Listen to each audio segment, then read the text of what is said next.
रहस्यमय मंदिरों के इस सफ़र में आपका स्वागत है। आज के इस वीडियो में हम आपको महाकालेश्वर मंदिर के 10 रहस्यों के बारे में बताएंगे, जिन्हें सुनकर आप दंग रह जाएंगे। तो चलिए बिना समय गंवाए शुरू करते हैं हमारा ये सफ़र।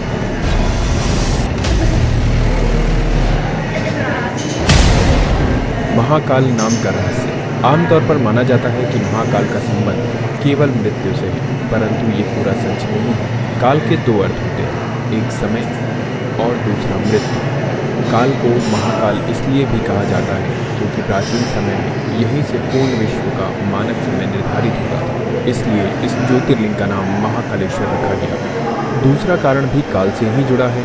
दरअसल महाकाल का शिवलिंग तब प्रकट हुआ जब महादेव को एक राक्षस दूषण का अंत करना था। भगवान शिव उस राक्षस का काल बनकर आए, जिनके बाद अवंती नगरी, जिसे अब उज्जैन के नाम से जाना जाता है, वहाँ के वासियों के आग्रह पर महाकाल वहीं उपस्थित हो गए। ये समय यानी काल के अंत तक यहीं रहेंगे, इसलिए भी इन्हें महाकाल कहा जाता है।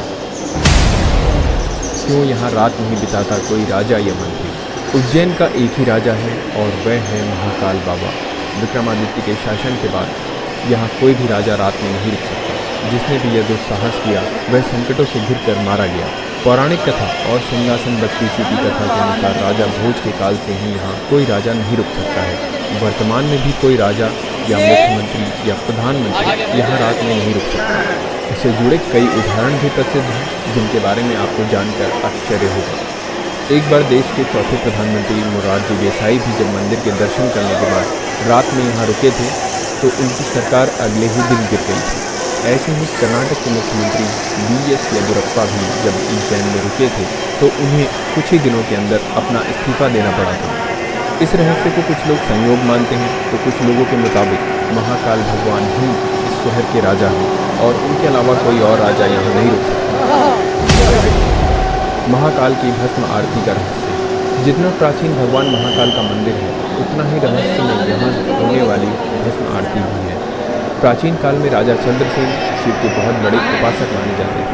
जब राजा ऋतुध्मन ने उज्जैन पर आक्रमण किया और राक्षस दूषण के जरिए वहाँ की प्रजा को प्रताड़ित किया, तब प्रजा ने मदद के लिए भगवान शिव से गुहार लगाई। प्रजा की गुहार भगवान शिव ने सुनी और स्वयं दुष्ट राक्षस का वध किया।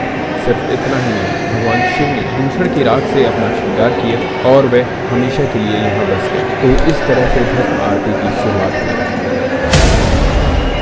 चिता भस्म से की जाती थी आरती। यहाँ पर भगवान शिव के शिवलिंग पर चिता की ताजी भस्म से आरती की जाती थी और इसी से उनका श्रृंगार भी होता था। एक कथित कथा के अनुसार प्राचीन काल में प्रतिदिन एक मुर्दे की राख से भस्म आरती की जाती थी, परंतु एक बार उज्जैन के श्मशान में कोई भी शव नहीं मिलने के कारण उस समय के पुजारी ने अपने ही पुत्र की बलि देकर उसकी चिता की राख से भस्म आरती की, जिससे भगवान